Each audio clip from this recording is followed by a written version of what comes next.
მოგესალმებით კოლეგებო და ბოდიშ გიხდით აი ესეთი შეფერხებისთვის, რომ ძალიან დიდი დრო დამჭირდა მოსვლისთვის, მაგრამ მე არა ვარ ერთადერთი, ვინც შეფერხდა. კი ბატონო.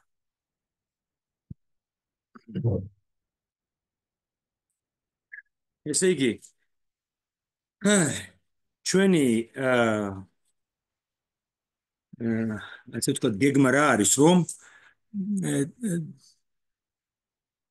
დღეს ვისაუბროთ.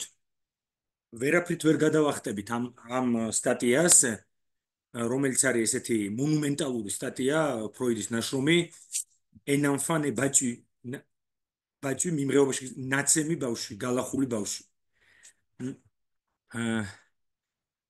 სადაც ჩვენ ნახავთ თუ როგორი გენიალური მოაზროვნეა ფროიდი და რამდენად ღრმად იკვლევს და ახდენს დეკონსტრუქციას ფანტაზმის და ფანტაზმის გენეზისის. ამის შემდეგ შემდეგი სემინარი უკვე მიეძღვნება ფანტაზმის ფსიქოპათოლოგიას და იქნებ ერთ შეხვედრაში გავაკეთოთ 3 საათიანი შეხვედრა ერთი დიდი შესვენებით ფანტაზმის ფსიქოპათოლოგიას და მე ვილაპარაკებთ ფანტაზმზე ლაკანთან, მელანი კლაინთან და სიუზენ აიზექსთან. სიუზენ აიზექსის სტატია არის ესეთი ძალიან მნიშვნელოვანი სტატია, პოლ ჰეიმანის და ჯონ რივიერის ერთი კრებული გამოქვეყნდა, ფრანგულად ესეა ყოველ შემთხვევაში. ამ სტატიას ქვია, სტატიკერა ესეთი ვრცელი სტატია, მონოგრაფია. გამარჯობა. გამარჯობა კი და მე რამდენად გეუბნები დღეს გამარჯობას. შეიძლება გიახვალ. სიუზენ აიზექსის სტატია, რომელსაც ქვია ფანტაზმის ბუნება და ფუნქცია. La nature et fonction du fantasme. ფანტაზმის ბუნება და ფუნქცია. ანუ ესე იგი დღეს იქნება ნაცემი ბავშვი და ამავე დროს ლაკანის შეხედულებაც ამავე სტატიაზე, იმიტომ რომ თქვენ იცნობთ კრისტიან ჰოფმანს, რომელთანაც ჩვენ 6 წელი გვაქვს ლაკანის ბოლო სემინარებზე ყოველკვირეული სემინარი, ესე იგი 6 წელი გრძელდება ყოველ 4 შაბათს და წელს ზუსტად ჰოფმანთან ვამუშავებთ ლაკანის სემინარს ფანტაზმის ლოგიკა, გვიანდელ სემინარს. და ამიტომ ჰოფმანთანაც ჰქონდა ამაზე საუბარი თუ რა შეიძლება ითქვას ფროიდის ამ სტატიაზე და რას ამბობს ლაკანი.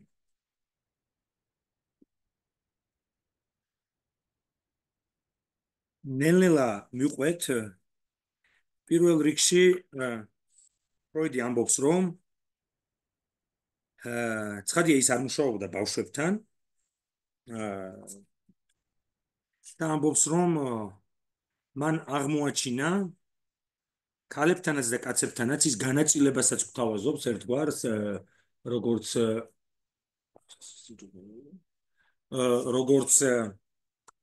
ერთგვარი ჩვენ რო გავალებდნენ უნივერსიტეტში კვლევას, აბა რამდენი ინტერვიუ ჩაატარე და შემდეგ ისაუბროს რომ 4 ქალი და 3 მამაკაცი, მე მგონი თუ 2 მამაკაცი აღარ მახსოვს, მაგრამ ყოველ შემთხვევაში მან რამოდენიმე პაციენტთან ღიად აღწერა ამ ფანტაზმის არსებობა. უფრო მეტიც ამ ფანტაზმის რეაქტიული ფუნქციონირება არაცნობიერში და ფსიქიკურ ცხოვრებაში. მაგრამ გარკვეული თვალსაზრისით ჩვენ ამ ფანტაზმის მოდიფიცირებულ, დამახინჯებულ, ნაკლებად სუფთა ვერსიებს ვაწყდებით ძალიან ბევრ პაციენტთან. განსაკუთრებით მაშინ, როცა საქმე ეხება სადისტურ ტენდენციებს, მაზოხიზმს, არა მხოლოდ პერვერსიის დროს, არამედ ნევროზის დროს, გულისხმობთ მორალურ მაზოხიზმს.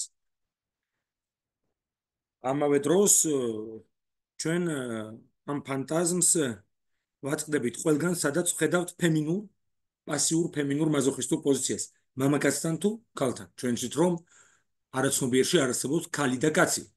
ეს მხოლოდ არსებობს შალვა პაპუაშვილის ცნობიერებაში. მაგრამ ქალი და კაცი არის კულტურული კონსტრუქტი, იდენტიფიკაციების შედეგი ცხადია. ცხადია ქალი და კაცი არსებობს, ცხადია არსებობს სქესობრივი დიფერენციაცია, მაგრამ არაცნობიერში ეს დიფერენციაცია წარმოდგენილია პასიურით და აქტიურით. ესე იგი, ლტოლვის აქტიური პოზიცია ეს არის მასკულინური პოზიცია ლტოლვის პასიური პოზიცია სუბიექტის ლტოლვასთან და ობიექტთან მიმართებაში არის ფემინური პოზიცია. პოზიციები, რომლებიც შეიძლება დაიკავოს ორივე სქესმა. ანუ პასიური პოზიცია არ არის ექსკლუზიურად ქალის პოზიცია, ისევე როგორც აქტიური პოზიცია არ არის ექსკლუზიურად მამაკაცის პოზიცია და სამესეს ვინც ამუშავებს, იმათ ეს ძალიან კარგად იციან. ფროიდის სამესეს. უპირველეს ყოვლისა ის აკვირდება ამ ფანტაზმს და ამბობს, რომ ისაწყდება ამ ფანტაზმს ნევროტიკებთან და ისაკვირდება სიამოვნების კომპონენტს, რომელიც ახლავს ამ ფანტაზმს. ლაკანი იტყოდა ჟუისანს, ტკბობის კომპონენტს.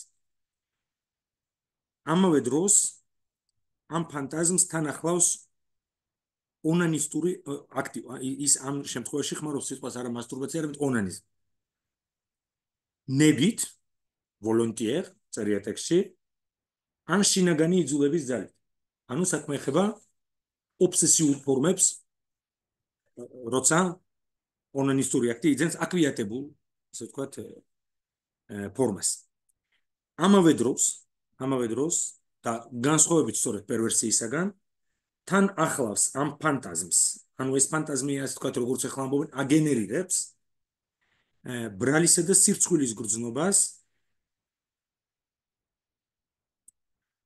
და პაციენტებს გააჩნიათ ძლიერი რეზისტენტობა იმისათვის, რომ მოყვნენ ეს ფანტაზმი, ასე ვთქვათ, ან ასოცირებდნენ ამასთან დაკავშირებით.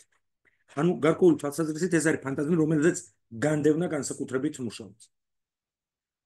ის ხდება 5-6 წლის ასაკით თარიღდება, მიახლოებით, რა თქმა უნდა, იმიტომ რომ ჩვენ როცა ვართ ფსიქიკური სფეროშია, როცა 30-იან, 40-იან, 60 წლის პაციენტი გვიყვება რაღაც მაზოხისტური შინაარსს, მაზოხისტური შეფერილობის ფანტაზმს და ამბობს, რომ ეს არის ჩემი ღრმა ბავშვობის მოგონება, ჩვენ ვამბობთ მიახლოებით, როგორ ფიქრობთ, როდის იყო ეს?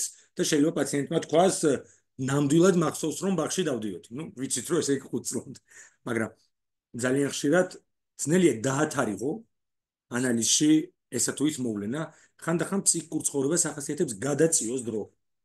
ან უკან, ან წინ. და ხანდახან რაღაც მოვლენას ქონია ადგილი, მაშინ როცა პაციენტი იყო 6-7 წლის და ამბობს, რომ მე 10 წლის ვიყავი ამ პირიქით.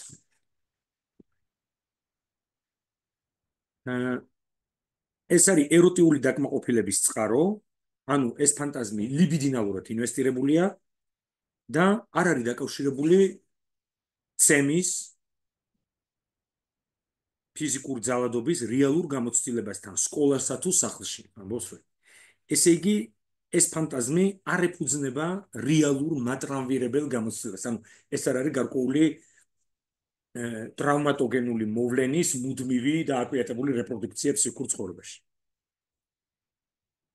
ეს ფანტაზმი ეს სცენა, რომელიც ცხადია იდგმება არაცნობიერი ფსიქიკური სფეროში წინაცნობიერთან ახლოს და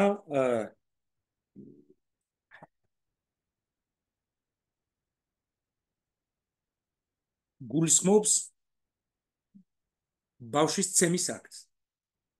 მაგრამ მთელი სირთულე ამ ფანტაზმის გულისხმობს იმას, რომ ადგილები თუ ვინ სცემს ვის და ვინ არის ის, ვისაც სცემენ, მუდმივად იცვლება. ანუ ამ ფანტაზმს გააჩნია რამოდენიმე ფაზა და ფროიდი აღწერს ყველა ფაზას სათითაოდ და ამბობს, რომ განსაკუთრებით მეორე ფაზა ამ ფანტაზმის არის პათოგენური, ანუ ნევროზისა და ფსიქიკური ტანჯვის გამომწვევის სუბიექტთან.